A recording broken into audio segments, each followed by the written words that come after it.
Assalamualaikum warahmatullahi wabarakatuh. Yang terhormat Bapak Kepala Sekolah SMK Negeri 10, yang kami hormati Bapak dan Ibu Guru, dan tak lupa untuk adik-adikku tersayang, siswa-siswi baru SMK Negeri 10 yang kami cintai dan kami banggakan. Sebelumnya kami akan memperkenalkan diri. Mungkin kalau tidak kenalan tidak akan sayang, dan maka dari itu kami akan memperkenalkan diri. Nama saya Nunik, Kanit Bimas Polsek Buah Batu, dan tidak asing lagi Babin kita, Babin Cijaura, Bapak Indra, dan staf kami Ibu Melvi, yang nanti akan memberikan sedikit arahan mengenai permasalahan kenakalan remaja dan bahaya narkotika. Siswa-siswi yang kami cintai, dalam situasi pandemi sekarang ini, tetap kita selalu jaga protokol kesehatan, baik di dalam rumah maupun di luar rumah. Untuk itu, kami menghimbau tetap jaga 3M. Mungkin siswa-siswi sekalian sudah lebih mengenal apa itu 3M. Kemudian, untuk mempersingkat waktu, silakan untuk Pak Indra agar mempersiapkan diri untuk memaparkan atau menjelaskan mengenai kenakalan remaja. Untuk itu mungkin hanya ini yang dapat kami sampaikan. Wassalamualaikum warahmatullahi wabarakatuh. Baik, terima kasih Bu Kanit atas waktu dan tempatnya yang sudah mempersilahkan saya. Assalamualaikum warahmatullahi wabarakatuh. Yang saya hormati dari Kepala Sekolah SMKN 10 Bandung, yang saya hormati Bapak Guru dan staf, jajaran staf SMKN 10, dan yang saya hormati, yang saya cintai dan saya banggakan, para peserta MPLS SMKN 10. Nah, di sini Bapak mau memperkenalkan diri, Bapak dari Polsek Buah Batu, Babin Kamtibmas Kelurahan Cijaura. Nama Bapak Indra Gumilar, pangkat Bribka, jabatan sebagai Babin Kamtibmas Kelurahan Cijaura. Sedikit informasi saja yang perlu adik-adik ketahui. Bapak di sini sebagai pembina di Kelurahan Cijaura, yang mana di sini di SMKN 10 Bandung ini masuk ke wilayahan Kelurahan Cijaura. Tentunya Bapak mengemban tugas sebagai pembina warga dan siswa-siswi yang ada di SMKN 10 ini. Adapun beberapa yang perlu Bapak sampaikan terkait kenakalan remaja yang perlu adik-adik sekalian ketahui di situasi zaman sekarang. Menyikapi situasi sekarang di era pandemi COVID-19 ini, sesuai dengan Perwal 68 tahun 2001, di masa ini masa PPKM darurat. Jadi pelaksanaan MPLS ini yang biasanya siswa-siswinya hadir semua, sekarang dibatasi aktivitasnya harus melalui virtual, tidak langsung bertatap muka. Nah, adik-adik sekalian, di situasi pandemi ini kita harus bisa menyesuaikan karena COVID sudah semakin meningkat. Kita harus bisa membatasi semua aktivitas. Ingat, sekarang 5M, bukan 3M lagi. Kalau dulu 3M, menjaga kebersihan, menjaga jarak, dan memakai masker. Nah, adik-adik sekalian, sekarang Bapak akan menjelaskan materi tentang kenakalan remaja. Tadi Bapak sudah menjelaskan tentang COVID, sedikit informasi saja tentang PPKM darurat. Dan sekarang Bapak lanjut ke materi tentang kenakalan remaja. Nah, apa yang diketahui oleh tentang kenakalan remaja ini oleh adik-adik tentunya sudah tahu ya. Karena adik-adik ini sekarang sedang di masa remaja. Ada yang tahu pasti ada lah remaja dah. Ini sedang masanya di masa sekolah, masuk kelas 1 SMA atau SMK itu masuk ke masa remaja.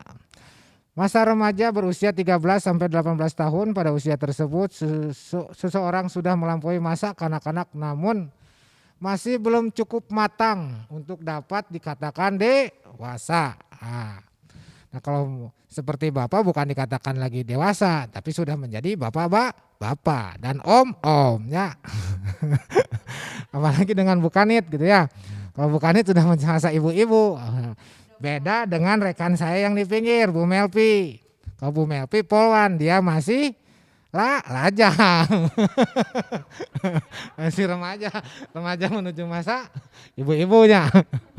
Nah, transisi disebutnya. Nah, adik-adik, jadi yang dimaksud dengan remaja itu bisa dilihat dari usia dan umur, tapi dari tingkat secara psikis dan psikologisnya untuk mengambil suatu keputusan dia belum bisa mengambil keputusan yang matang karena jiwanya masih labil gitu kan. Masih mencari jati diri lah istilahnya ya. Betul bukan itu. Jadi masih mencari jati diri seperti betul, itu. Betul. Apa yang dia lakukan, apa yang dia lihat itu kan direkam langsung. Kadang kalau kita salah bergaul, salah mengenal orangnya ternyata punya profil tidak baik, track record tidak baik, kadang suka terbawa suasana dan terbawa arus. Nah, ini yang perlu adik-adik ketahui di masa remaja ini. Pertama kita harus bisa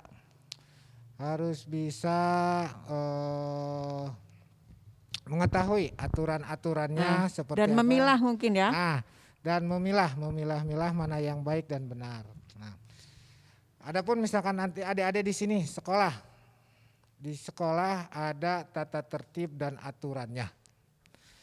Tidak semena-mena adik-adik semua di sini belajar begitu saja tanpa ada aturan. Semuanya juga ada aturan dan tata tertibnya. Itulah fungsinya sekolah untuk membina adik-adik, mengarahkan, mendidik. Nah, mendidik menjadi siswa yang baik, menjadi siswa yang berkualitas, yang berpotensi. Nah, seperti itu. Lanjut. Next. Nah, dari penyebab kenakalan remaja ada beberapa hal yang mungkin bisa saja terjadi. Bisa saja terjadi seperti reaksi frustasi diri di masa remaja nih. Di masa remaja, gangguan berpikir, intelijensi pada diri remaja, kurangnya kasih sayang orang tua atau keluarga, kurangnya pengawasan dari orang tua, dampak negatif dari perkembangan teknologi modern. Nah, satu, reaksi frustasi diri itu yang seperti apa? Menghadapi suatu permasalahan anak-anak remaja biasanya sering ada yang galau karena putus cinta. Nah, itu yang paling bahaya teh. Itu yang dibikin istilah galau ya. Nah, galau. Ada kan lagunya galau, aku galau. Nah, itu hal yang realita hidup. Tergantung kitanya menghadapi situasi itu. Makanya di sini kita harus punya patokan memilah mana yang baik dan mana yang tidak. Nah, makanya adik-adik kalau misalkan berpacaran lebih baik kalau menurut Bapak mah di usia masa sekarang hindari dulu pacaran, fokuskan dulu belajar. Jangan dikedepankan pacarannya, belajar dikebelakangkan. Nah, itu yang salah. Nah, itu yang salah. Yang benarnya kedepankan dulu belajarnya. Kedepankan dulu ilmunya. Nanti masalah jodoh pacar itu ngikutin yang pasti ngikutin orang yang sukses pada saat nanti punya pekerjaan, karirnya bagus, jodoh juga mengikuti dan akan mendapatkan pasangan sesuai dengan keinginannya. Allah akan memberikan jodoh sesuai dengan pasangan karakternya. Kalau dia baik akan mendapatkan yang baik, kalau dia tidak baik akan mendapatkan yang tidak baik. Nah, seperti itu, semua ada pasangannya. Jangan khawatir, jangan takut tidak mendapatkan jodoh. Jangan takut kalian menjadi jomblo. Nah, itu yang harus kalian berubah mindsetnya ya. Ada pacar misalkan diputuskan cerik kayaknya nangis seumur-umur, ari kolot sorangan diantepkeun nu ngalahirkeun tah teu dicencerikan. Nah, itu yang salah ya. Jadi kita harus tetap berpikirnya lebih logis lagi. Ngapain kita harus nangisin pacar gitu kan, tapi orang tua kita abaikan, yang sementara dia yang melahirkan, yang membesarkan, yang membiayai lebih dari pacar itu. Nah, itu harus dirubah, ingat itu ya. Satu, itu yang memang itu untuk bekal kalian dan itu pasti akan Anda alami semuanya. Ya, nah seperti itu. Kedua, apa tadi teh? Kurangnya kasih sayang orang tua atau keluarga. Biasanya yang seperti ini broken home, keluar anak yang korban perceraian orang tua. Satu yang perlu kalian ketahui, bila mana ada salah satu dari kalian yang mengalami seperti ini, yang harus dipikirkannya apa? Diri kamu sendiri. Gak usah memikirkan permasalahan orang tua. Yang harus difokuskan kepada diri kita sendiri. Biarkanlah orang tua, karena dia permasalahannya punya permasalahan tersendiri. Beda dengan kita sendiri. Misalkan adik sendiri yang mengalami permasalahan broken home ini, perceraian orang tua. Kalian harus bisa fokus sekolah. Laksanakan kewajiban kamu, belajar, sekolah menjadi orang yang sukses. Fokus ke situ. Biarkan itu orang tua yang menyelesaikan. Jadi jangan terbawa suasana. Jangan terbawa suasana oleh permasalahan orang tua. Nah, itu yang kebanyakan kan orang tua bermasalah, memang berdampak, memang secara psikologis dia merasa tertekan dengan keadaan rumah tangga. Tapi itu bukan menjadi suatu alasan untuk menjadi anak yang sukses. Nah, itu fokuskan ke sana. Itu baik, lanjut kembali ke apa tadi teh? Kurangnya pengawasan dari orang tua. Kurangnya pengawasan dari biasanya orang tuanya yang kurang pengawasan dari orang tua. Si anak pasti dari salah satu kalian, adik-adik semua di sini ada yang memang sering bergaul ke sana ke sini tanpa diketahui ke orang tuanya. Orang tua taunya dia main keluar, taunya dia mainnya kemana. Nah, itu dibayangkan adik-adik di sini apabila mau kemana-kemana, sekolah, aktivitas kegiatan yang sekiranya positif, gak masalah. Kalau yang negatif hindari. Bilang dan lapor ke orang tua kalau mau keluar, biar orang tua mengetahui kalian ada di mana dan bersama siapa. Minimal seperti itu, biar orang tua bisa mengawasi. Nah, itu baik, intinya kalau Bapak harus menjelaskan secara lebih jauh lagi karena waktunya terlalu singkat juga. Mungkin pesan dari Bapak di sini, kalian di sekolah SMKN 10 Bandung ini, di sini banyak nilai seni dan budayanya. Nah, orang-orang seni di sini belajar semua di sini dan banyak juga yang sukses di sini. Semuanya juga ya, Pak Indra, yang saya dengar itu ada yang jadi polisi juga loh. Ada, banyak. Bahkan hampir tiap tahun kalau nggak salah Bu di sini ada yang memang menjadi aparatur seperti dari TNI, Polri, sampai PNS-nya juga ada, dan yang masuk ke dunia entertain juga ada. Nah, mungkin kalian juga tahu di sini siapa alumninya. Nah, kalau yang saya tahu teh di sini teh siapa? Sule. Nah, itu si Sule. Si Sule teh mantan jebolan di dia nya. Oh, harus bangga dong ya. Nah, iya ya, kalian betul. di sini harus bangga. Lihat senior kalian.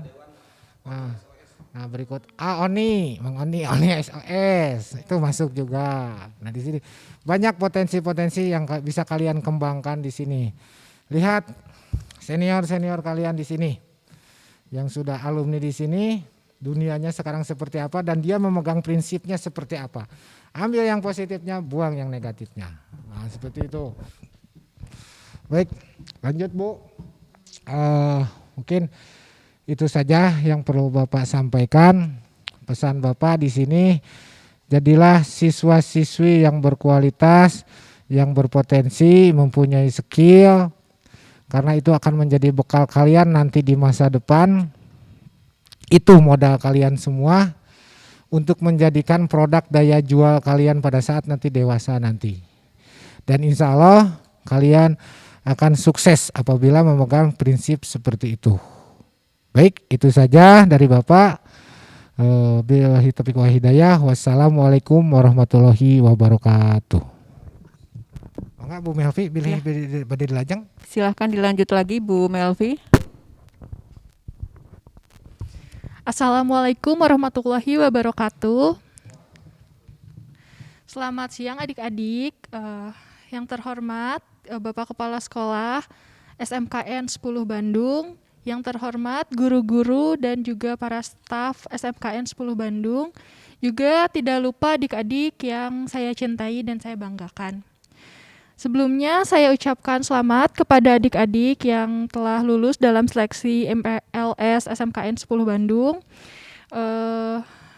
Saya harap adik-adik semua dapat menjadi adik-adik yang berprestasi dan membanggakan sekolah.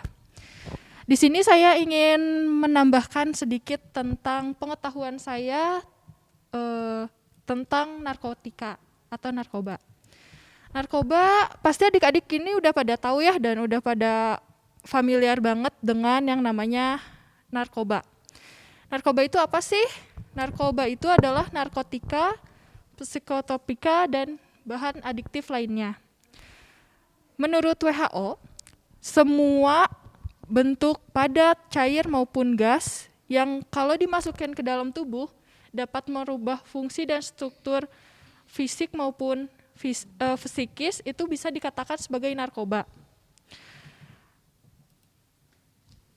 Narkoba di sini ada narkotika, psikotropika, dan zat adiktif. Di mana perbedaannya adalah kalau narkotika itu dapat menghilangkan rasa sakit.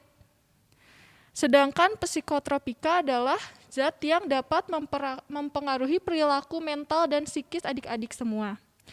Untuk zat adiktif di sini adalah zat-zat yang bisa mempengaruhi kinerja otak sehingga adik-adik merasakan kecanduan dan ketergantungan. Contohnya itu bisa dilihat nanti adik-adik akan menerima PowerPoint-nya. Di sini ada kokain, ganja, putau. Itu adalah zat-zat yang hanya bisa digunakan untuk kepentingan Medis. Bukan Pak, ilmiah. Hanya untuk kepentingan ilmiah saja. Karena ini golongan satu ini tidak bisa digunakan untuk kepentingan medis, hanya untuk pengetahuan ilmuwan saja. Sedangkan jenis petidin, morfin, dan metadon itu hanya dapat digunakan jika dalam keadaan medis. Selebihnya tidak bisa digunakan untuk kepentingan pribadi di luar resep dokter. Kemudian yang terakhir golongan 3 adalah kodein dan difensilat. Di sini golongan 3 ini rata-rata ada diperjualkan di obat-obatan, tetapi tetap harus menggunakan resep dokter karena bisa dapat menyebabkan ketergantungan juga.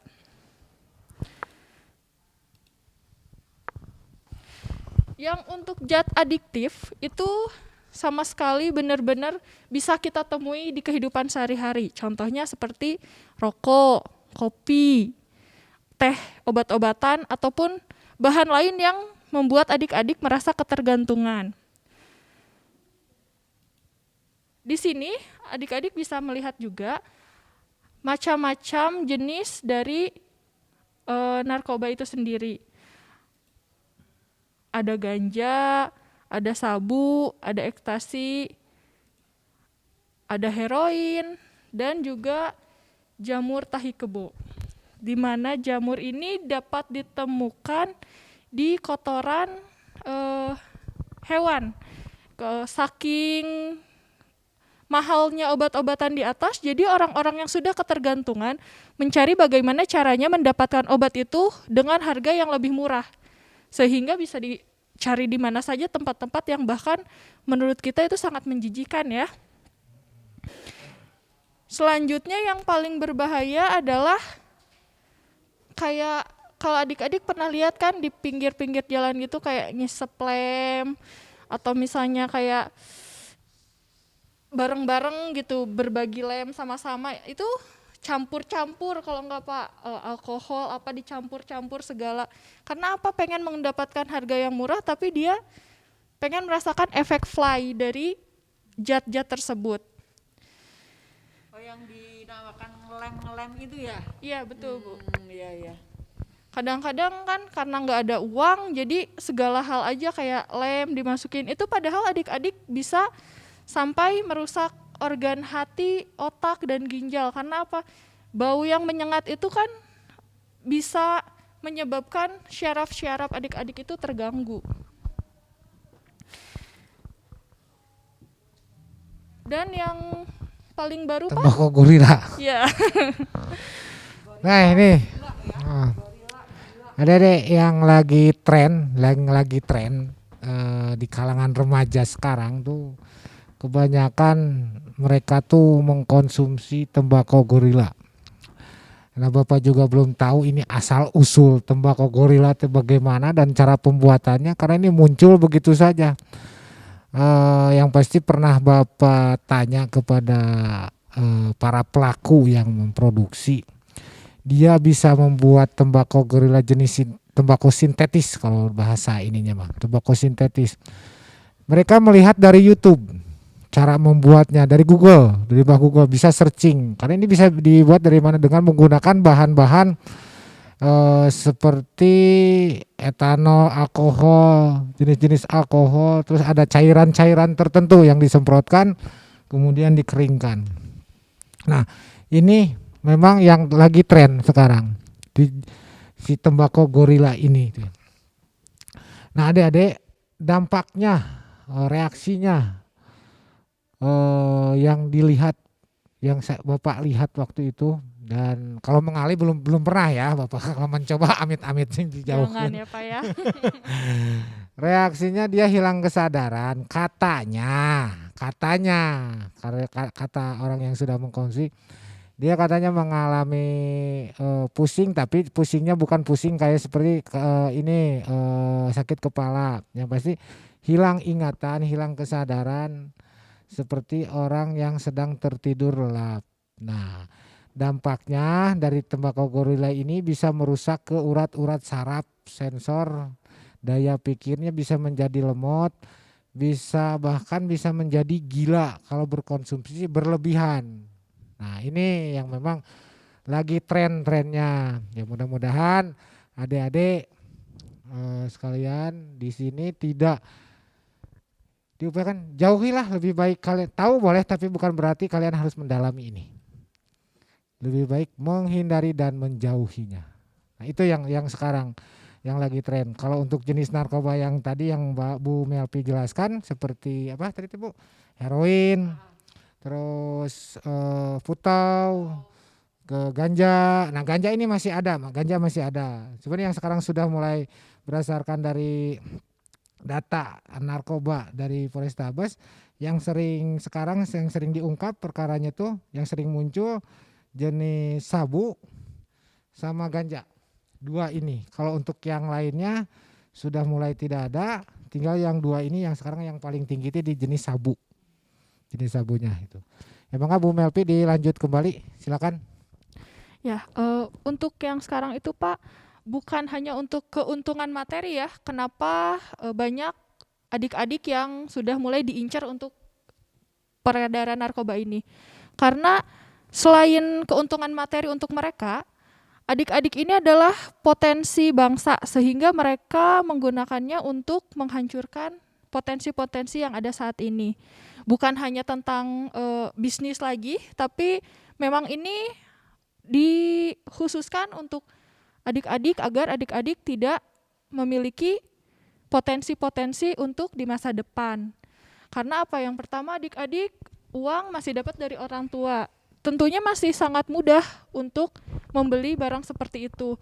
Mereka tidak menjual dalam bentuk besar, dalam bentuk kecil tetapi intens dan sering, sehingga masih cukup terjangkau, tetapi tujuannya itu mendapat dua, yaitu bisnis dan juga kerusakan mental adik-adik semua.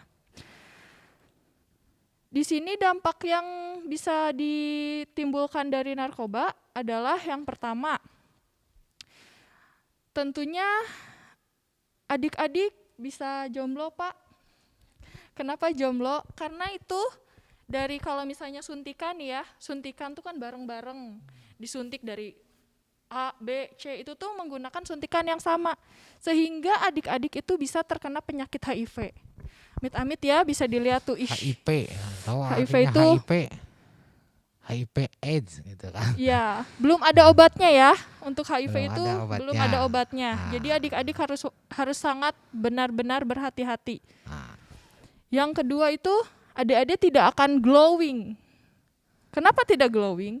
Karena narkoba itu bisa bikin kulit itu kayak keriput, terus jadi tua, terus benar-benar mata pun jadi nggak segar, ada mata panda. Jadi percuma skincare yang adik-adik habiskan buat biar cantik, biar ganteng, itu tuh lewat kalau udah pakai narkoba. Karena apa?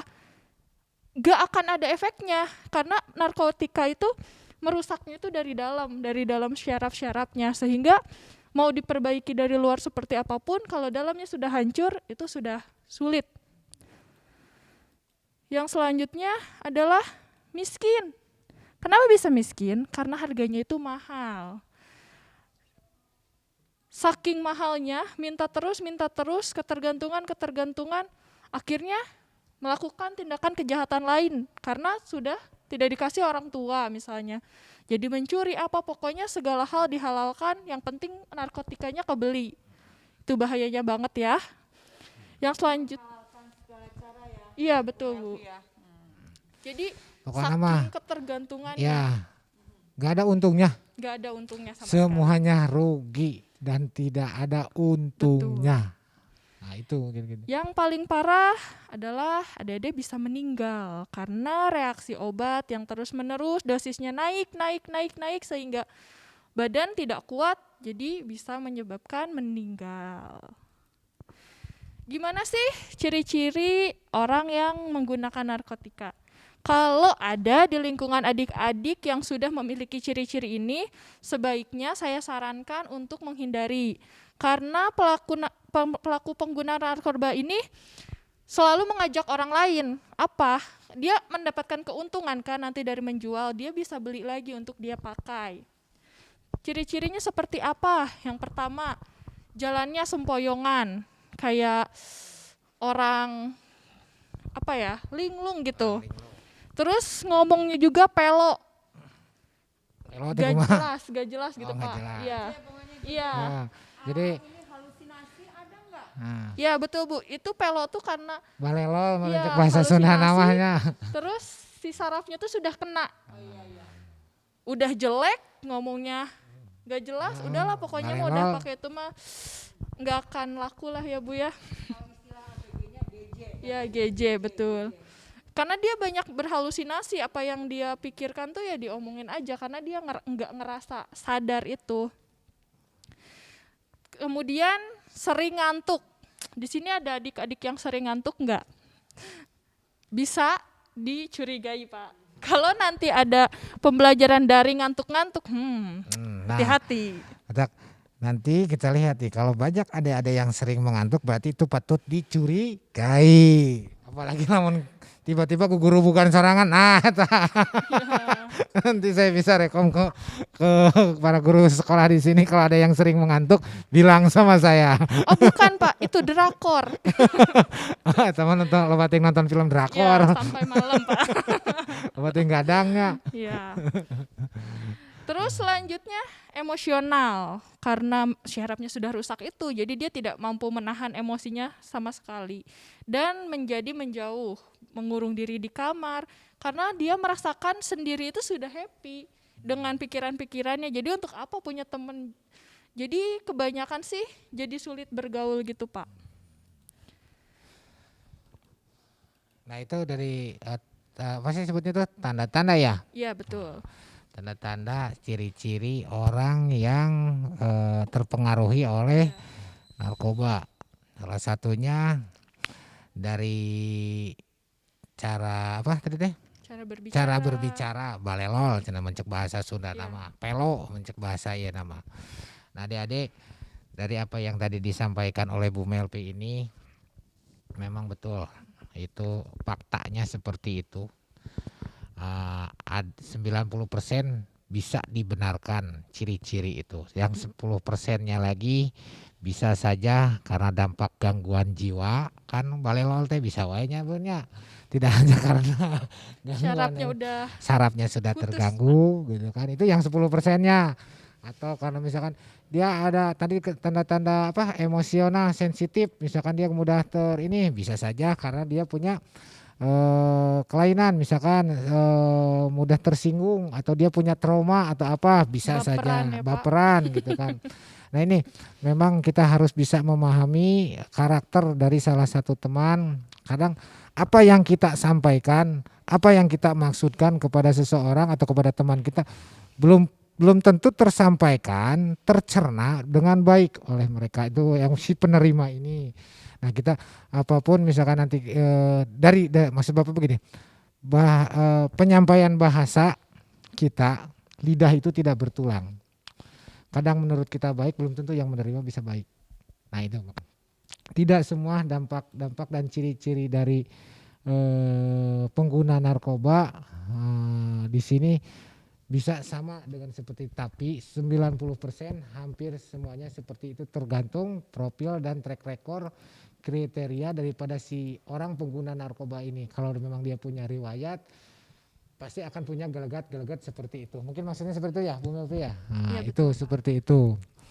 Mungkin langsung saja Bu Melpi, biar untuk mempersingkat waktu, silakan untuk kesimpulannya, intisarinya apa saja dari narkoba ini. Kesimpulannya, narkoba itu benar-benar sangat merusak syaraf-syaraf adik-adik, baik psikis maupun fisik. Sebisa mungkin untuk dijauhi, karena jika sudah sekali mencoba itu sulit untuk berhenti. Sehingga saya harapkan kalau misalnya memang adik-adik menemui kasus-kasus yang dicurigai terlibat narkoba, adik-adik bisa sampaikan kepada kami. Karena apapun informasi yang adik-adik berikan itu sangat bermanfaat untuk kami dan juga masa depan adik-adik sendiri. Mungkin itu Pak Itu saja. kesimpulannya. Baik Bu.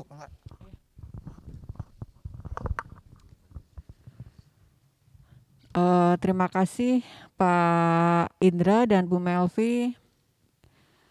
Untuk mempersingkat waktu, mungkin kita tutup saja giat MPLS SMKN 10 Bandung. Terima kasih. Wassalamualaikum warahmatullahi wabarakatuh.